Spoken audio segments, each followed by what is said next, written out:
Assalamualaikum warahmatullahi wabarakatuh. Waalaikumsalam warahmatullahi wabarakatuh. Kok dijawab, Pak? Ya, dengan saya Rahmatri Ali. Saya Ditya Rahmadi. Oke, jadi pada video kali ini kita akan menjawab apa, Pak? Pertanyaan-pertanyaan yang sudah diajukan pada saat kuliah daring. Kuliah daring. Oke. Jadi di sini kita menemukan 3 pertanyaan yang ditanyakan oleh mahasiswa. Nah, tertarik? Pengen tahu? Nah. Oke, jadi langsung saja ke narsu andalan kita. Narsu. Oke, saya bacakan dulu ya untuk pertanyaan-pertanyaannya. Permisi, Mas. Loh, itu pertanyaan saya, Pak. Oh, itu Loh, pertanyaannya ya? Iya. Ya, oke, monggo. Ya, Wow. oke. Jadi pertanyaan pertama, Pak. Siap. Ada mahasiswa yang bertanya, Pak, kira-kira apa sih kriteria responden itu dan juga bagaimana menentukan kriteria responden yang baik? Oke, penentuan kriteria responden. Kalau misalkan kita ingin membahas tentang penentuan kriteria responden, kita harus tahu dulu standar yang akan kita gunakan untuk melakukan evaluasi. Soalnya begini, ketika kita menggunakan suatu standar tertentu, di dalam dokumentasi suatu standar itu ada yang menginkludkan yang namanya responden yang harus diwawancari, ada yang tidak. Nah, kalau misalkan seperti Cobit, itu kan ada yang namanya RAJI table, responsible, akuntabel, konsultan ya, sama informat. Kalau misalkan di dalam satu standar sudah ada itu, ya berarti kita tinggal pakai RAJI table-nya untuk dilakukan, untuk menjadi sumber responden. Bukan sumber tapi sebagai responden. Jadi RAJI table akan menjadi acuan di dalam kita menentukan seorang responden. Kalau misalkan ternyata tidak ada RAJI table, maka kita bisa menentukan responden itu dengan menggunakan teknik sampling. Teknik sampling, ada teknik sampling yang non-probability, ada yang probability sampling. Nah, penentuan teknik samplingnya juga tentu saja harus sesuai dengan pertanyaan yang akan ditanyakan pada responden tersebut. Nah, itu jawabannya. Kalau misalkan dari saya, jawabannya seperti itu. Sesuai dengan standar yang menjadi acuan di dalam aktivitas audit. Jadi dengan kata lain sebenarnya yang berhak menjadi responden atau informan itu adalah mereka yang mungkin memiliki roles ya, peran atau tanggung jawab di bagian tersebut. Benar. Yang memiliki peran dan tanggung jawab. Ada kalanya ada satu standar yang menyebutkan peran dan tanggung jawabnya siapa, tetapi ada standar yang tidak. Kalau misalkan ada standar yang merepresentasikan peran dan tanggung jawab, biasanya dilengkapi dengan RAJI tabel. Bisa dilihat di dokumen PAM pada Cobit 5. Ya, jadi begitu rekan-rekan. Jadi kalau misalnya kalian melakukan audit, kemudian mungkin melakukan audit yang berkaitan tentang keamanan informasi ya Pak ya. Benar. Tapi kemudian informannya ternyata bukan dari departemen IT. Nah, nggak ada kaitannya dengan penguasaan keamanan informasi. Malah katanya mungkin orang akuntansi misalnya. Ya, benar. Nah, itu tidak tepat kayak gitu. Jadi kalian perlu untuk mengetahui terlebih dahulu siapakah orang yang berperan di situ. Iya. Nah, oke, itu jawaban yang pertama. Ya.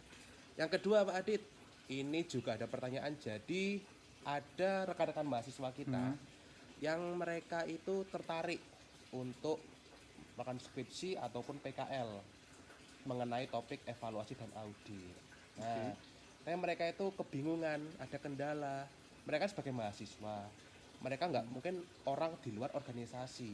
Ya, benar-benar. Nah, lalu bagaimanakah cara terbaik bagi mereka untuk memilih tempat audit atau memilih auditi di situ? Oke, langsung saya jawab ya, Bang Al. Jadi saya jawab berdasarkan pengalaman saya di dalam membimbing audit dengan dosen-dosen yang lain dan juga untuk yang pembimbingan PKL. Memang kalau misalkan audit ini memang agak tricky. Kenapa kok agak tricky?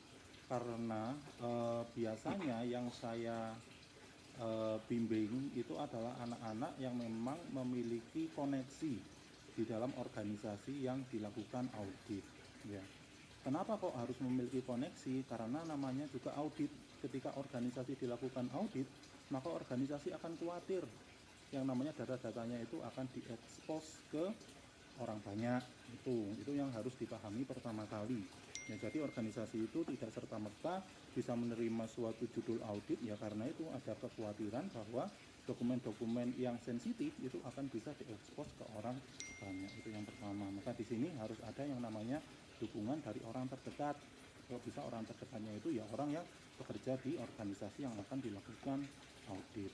Nah, bagaimana kalau misalkan kalian itu ingin melakukan audit pada suatu organisasi di mana itu tidak ada orang terdekat kalian di sana, maka di sini ada beberapa mekanisme yang diajukan atau yang sudah dituliskan di dalam buku pedoman penelitian atau buku pedoman skripsi yang ada di Filkom. Salah satunya adalah dengan membuat suatu surat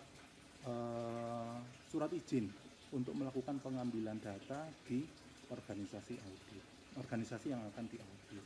Nah, mungkin itu yang bisa saya jawab terkait dengan bisa atau tidaknya yang namanya mahasiswa itu melakukan kegiatan atau penelitian audit di dalam organisasi. Oh ya, satu lagi, ini juga bisa menjadi apa itu namanya panduan ya.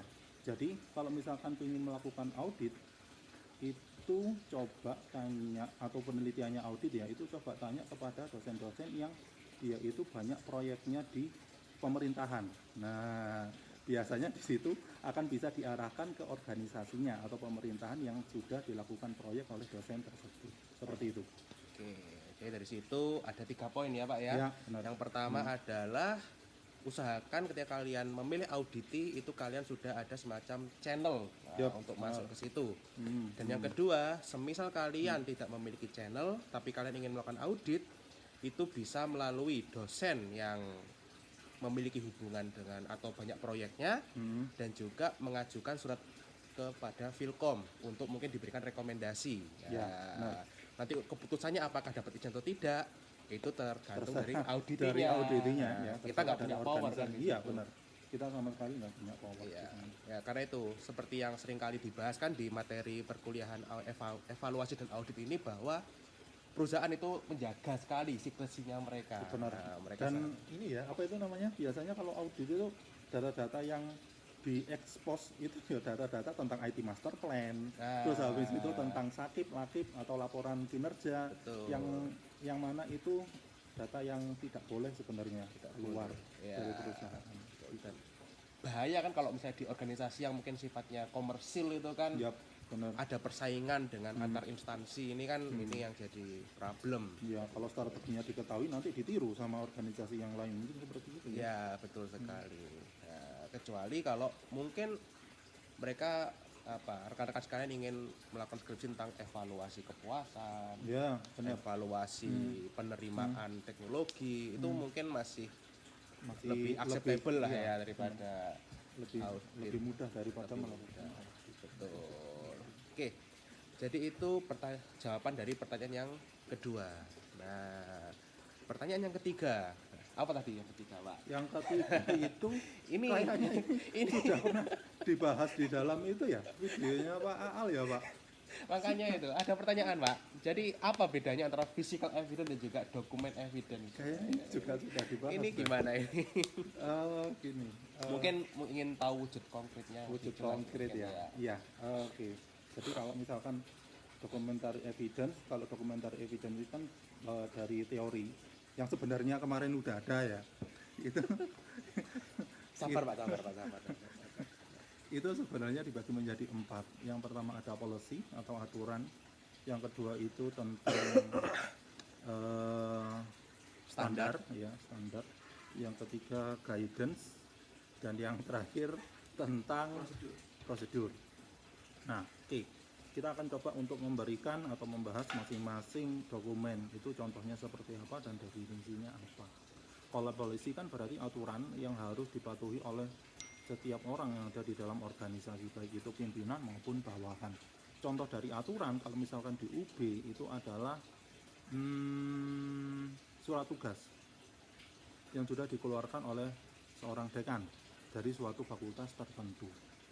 Ketika sudah ada surat tugasnya, misalkan surat tugas penugasan untuk pembimbing skripsi dan bimbingan, berarti kita juga harus mematuhi kegiatan bimbingan itu selama 1 semester. Nah, itu itu terkait dengan policy ya. Kalau terkait dengan standar, biasanya standar ini akan mengatur setiap kegiatan atau setiap kegiatan manajemen yang ada di dalam organisasi. Contoh dari suatu standar itu seperti apa? Contoh dari suatu standar itu seperti standar yang ada di dalam standar akreditasi. Jadi kalau misalkan kita ngomong tentang standar akreditasi sebenarnya bisa dinilai dari 7 poin, mulai dari yang namanya visi misi, tata pamong, tata kelola, sampai ke pengelolaan, penelitian, dan pengabdian. Itu adalah standar yang harus dipatuhi oleh seluruh departemen yang ada di UB atau seluruh fakultas yang ada di UB. Yang ketiga itu adalah guidance. Nah, bedanya antara guidance sama si prosedur ini adalah pada guidance tidak menyertakan suatu representasi grafis yang bisa digunakan untuk atau yang bisa digunakan sebagai acuan di dalam pelaksanaan operasional. Tetapi kalau misalkan kita menggunakan suatu prosedur, berarti sudah ada dan sudah harus ada yang namanya representasi grafisnya. Bisa dalam bentuk BPMN, bisa dalam bentuk suatu alur proses, flowchart bisa dalam bentuk activity diagram dan sebagainya. Nah, prosedur kalau misalkan di UB itu seperti apa? Kita ngomong di Filkom aja ya. Kalau misalkan di dalam Filkom, biasanya prosedur, kalau misalkan kalian akses di dalam filkom.ub.ac.id, terutama pada dokumen induk, di situ terdapat suatu dokumen yang dinamakan MP atau manual prosedur. Nah, di dalam manual prosedur itu ada urutan-urutannya dan itu digambarkan dengan jelas dalam bentuk grafis. Nah, itu yang disebut dengan suatu prosedur. Nah, yang terakhir tadi guidelines ya. Nah, selain MP yang nama atau manual prosedur di dalam UB atau di dalam Filkom itu juga dilengkapi dengan IK atau instruksi kerja. Bagaimana langkah-langkah atau bagaimana caranya suatu staff itu bisa mencapai output tertentu. Nah, itu dijelaskan di dalam suatu guidelines. Nah, jadi documentary evidence ya. Documentary evidence itu dibagi menjadi 4 itu tadi. Nah, kita ngomong tentang physical evidence. Contoh dari physical evidence itu seperti gini. Kalau misalkan saya sebagai auditor, dari dokumen yang sudah atau dokumen evidence yang sudah diberikan ke saya oleh auditi, di situ menyatakan bahwa setiap ruangan yang ada di dalam atau setiap ruangan dosen itu dilengkapi dengan dispenser. Nah, ada kalimat seperti itu ya. Nah, maka saya sebagai auditor ketika datang ke tempat auditi, saya akan melakukan observasi.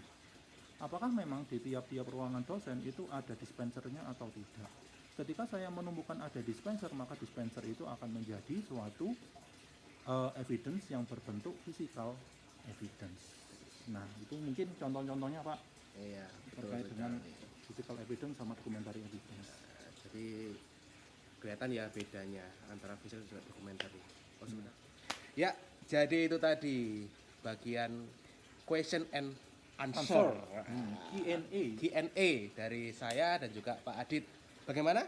Apakah sudah terjawab pertanyaannya tadi? Nah, mungkin nanti kalau ada pertanyaan kita bisa melakukan podcast saja, Pak ya. Siap. Video antar orang nanti kita gabungkan dan juga mungkin nanti Bu Cahya juga ikut bergabung di situ. Juga bergabung di situ. Nah, ya, jadi seperti itu.